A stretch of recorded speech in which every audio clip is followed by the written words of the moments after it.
আসসালামু আলাইকুম। এখন শুনবেন সংবাদ শিরোনাম। শক্তিশালী বৃষ্টি বলয় ঝুলুমের প্রভাবে রাজধানী সহ দেশের বিভিন্ন স্থানে দমকা হাওয়া ও বৃষ্টি, বজ্রপাতে 7 জেলায় 14 জনের মৃত্যু।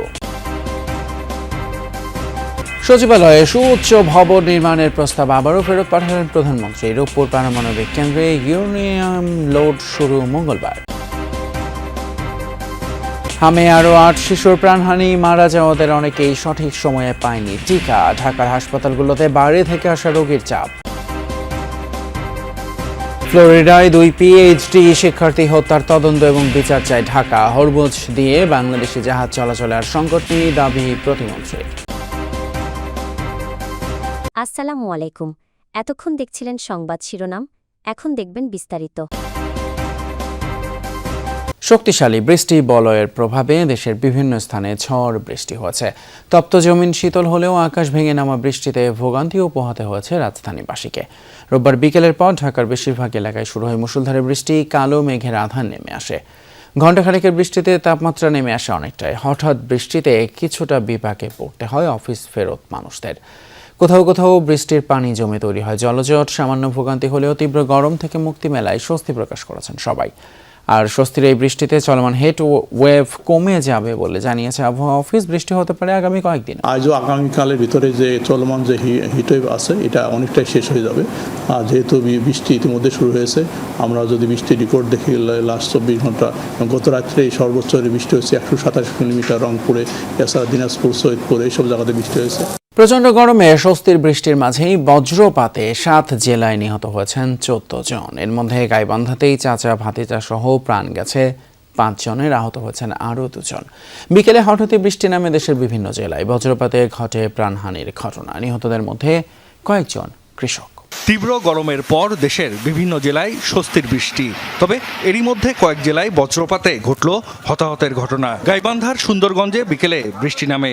এ সময় ধোপাডাঙ্গা গ্রামে একটি টিনের ছাপড়া ঘরে গরুসহ আশ্রয় নেন কয়েকজন। হঠাৎ বজ্রপাত হলে ঘটনাস্থলে মৃত্যু হয় ফুয়াদ হাসান নামে এক যুবকের। আহতদের হাসপাতালে নেওয়া হলে মিজানুর রহমান ও রাফি নামে 2 জনকে মৃত ঘোষণা করেন চিকিৎসক। সম্পর্কে তারা চাচা ভাতিজা। এছাড়া সাঘাটা ও ফুলছড়িতে প্রাণ গেছে আরও 2 জনের। বজ্রপাত শব্দ হয়েছে, আমি বাড়ি থেকে বাইরে বের হয়ে দেখি যে ওরা 4 জন মানে চারদিকে পড়ে আছে। সেদের ওখানে দাঁড়াচ্ছে, ওখানে আরো একটা ছেলে মিজান বা ওই প্রতিবেশী ও ওখানে স্পটেই মারা গেছে বাবারে। সচিবালয়ে 21 তলা বিশিষ্ট সুউচ্চ অফিস ভবন নির্মাণের প্রকল্প আবারও ফেরত পাঠিয়েছেন প্রধানমন্ত্রী। প্রকল্পটি সচিবালয়ে না করে আগারগাঁও শেরেবাংলা নগর এলাকায় নির্মাণের সম্ভাব্যতা নিয়ে আলোচনা হয়েছে। ফেরত পাঠানো হয়েছে ঢাকা শহরের জরুরি পানি সরবরাহ প্রকল্প। তবে একটাকে উপস্থাপিত 17টি প্রকল্পের মধ্যে 14টির অনুমোদন দেওয়া হয়েছে। এর জন্য খরচ হবে প্রায় 13,500 কোটি টাকা। সভায় প্রধানমন্ত্রী তারেক রহমান প্রকল্পের দীর্ঘসূত্রতার কারণ তদন্তের নির্দেশ দেন। জাতীয় অর্থনৈতিক পরিষদের নির্বাহী কমিটি একনেকের দ্বিতীয় সভা সচিবালয়ে। প্রধানমন্ত্রী তারেক রহমানের সভাপতিত্বে অনুষ্ঠিত বৈঠকে উপস্থাপিত 17টি প্রকল্পের মধ্যে 15টি নিয়ে দীর্ঘ প্রায় 2.5 ঘন্টা আলোচনা হয়। এর মধ্যে নতুন 5টি, সংশোধিত 5টি ও মেয়াদ বৃদ্ধির 4টি প্রকল্প অনুমোদন দেয়া হয়, যার খরচ 13,445 কোটি 41 লাখ টাকা। একনেকে অনুমোদিত 14 প্রকল্পের মধ্যে স্বাস্থ্য, অর্থ ও প্রাণী সম্পদ মন্ত্রণালয়ের 3টি প্রকল্প আছে। স্থানীয় সরকার মন্ত্রণালয়ের 4 প্রকল্পের পাশাপাশি অনুমোদন হয়েছে সড়ক পরিবহন ও সেতু মন্ত্রণালয়ের 5টি প্রকল্পের। এর মধ্যে 3 প্রকল্পের মেয়াদ 5 বার বৃদ্ধির কারণ খতিয়ে দেখতে মন্ত্রিপরিষদ সচিবকে আহ্বায়ক করে তদন্ত কমিটি গঠন করা হয়েছে। এর বাইরে রেল মন্ত্রণালয়ের 2টি প্রকল্পের অনুমোদন হয়েছে একনেকে। চট্টগ্রাম সিটি কর্পোরেশনের একটা প্রজেক্ট ছিল, যেটা আমাদের যে পরিচ্ছন্ন কর্মী নিবাস, আজকে একনেকে পাশ করে দেওয়া হয়েছে এবং আমি সেজন্য মাননীয় প্রধানমন্ত্রী সহ সমস্ত মন্ত্রীদেরকে ধন্যবাদ জানাচ্ছি। উপস্থাপিত হলেও একনেক থেকে দ্বিতীয়বারের মতো ফেরত পাঠানো হয়েছে সচিবালয়ে 21 তলা বিশিষ্ট অফিস ভবন নির্মাণের প্রকল্প। এই ভবন নির্মাণে 649 কোটি টাকা ব্যয় ধরা হয়েছিল। সেই অনুযায়ী প্রতি বর্গমিটারে 52,704 টাকা খরচ নিয়ে সমালোচনা ছিল। এ অবস্থায় আগারগাঁও শেরেবাংলা নগর এলাকায় সচিবালয় স্থানান্তরের দীর্ঘদিনের পরিকল্পনা নিয়ে আলোচনা হয় একনেকে। ঢাকা শহরে জরুরি পানি সরবরাহ প্রকল্পের অনুমোদনও হয়নি একনেকে।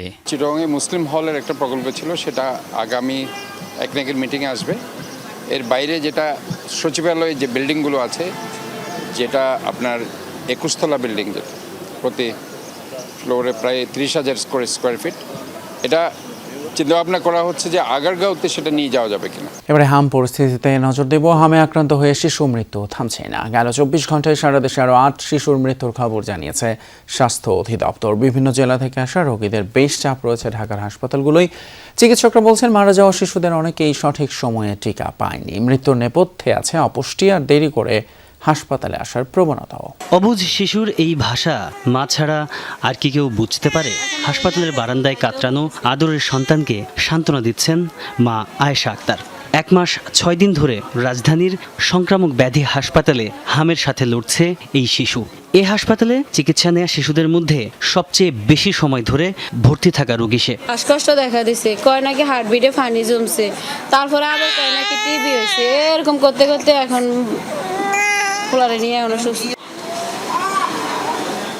ভর্তি থাকা প্রায় সব শিশুরই রয়েছে তীব্র শ্বাসকষ্ট। নেবুলাইজার আর অক্সিজেনের নল দিয়ে শ্বাস প্রশ্বাস স্বাভাবিক রাখার প্রাণান্ত চেষ্টা অভিভাবকদের। সার্জনে কোনো উন্নতি এখন পর্যন্ত পাইতেছি না, কিন্তু আমার বাচ্চা তো সুস্থ আছে, কিন্তু এখন তো কোনো উন্নতি পাইতেছি না। জ্বর কমতেছে না, পাতলা পায়খানা। যুক্তরাষ্ট্রে 2 বাংলাদেশি পিএইচডি শিক্ষার্থী খুনের ঘটনার সুষ্ঠু তদন্ত এবং দোষীদের বিচার চেয়েছে বাংলাদেশ। এই ধরনের হত্যাকাণ্ড দুঃখজনক উল্লেখ করে পররাষ্ট্র প্রতিমন্ত্রী শামা ওবায়দ ইসলাম বলেছেন, এই ইস্যুতে এফবিআই সহ ওয়াশিংটনের সাথে যোগাযোগ রাখছে ঢাকা। মৃতদেহ যত দ্রুত সম্ভব দেশে ফেরাতেও কাজ করছে সরকার।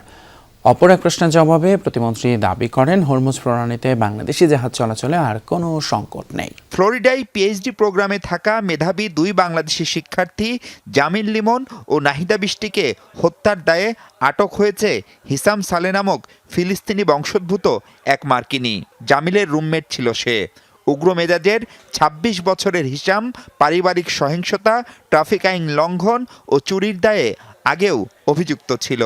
এ ঘটনা ওয়াশিংটনের বাংলাদেশ মিশন তদারকি করছে জানিয়ে পররাষ্ট্র মন্ত্রণালয় বলছে, শোকাহত 2 পরিবারের সাথেও কথা বলেছে সরকার। কিভাবে আনুষ্ঠানিকতা শেষে মরদেহ দেশে আনা যায় তা নিয়েও কাজ চলছে বলে জানান প্রতিমন্ত্রী।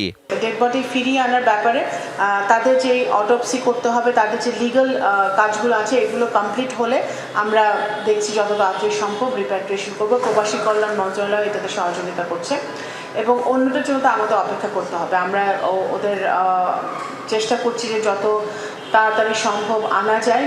শামা ওবায়দ জানান, নৃশংস এই হত্যাকাণ্ডে জড়িতদের বিচার চাই ঢাকা। স্টেট ডিপার্টমেন্ট, এফবিআই থেকে শুরু করে সকল সংশ্লিষ্ট এজেন্সির সাথে আমরা যোগাযোগ রাখছি। যুক্তরাষ্ট্র এর ইনভেস্টিগেশনটা ভালো মতো করে, দ্রুততার সাথে করে এবং যারা এই নৃশংস ঘটনা ঘটিয়েছে সেটা বের করে যেন তাদেরকে বিচারের আওতায় আনা হয়।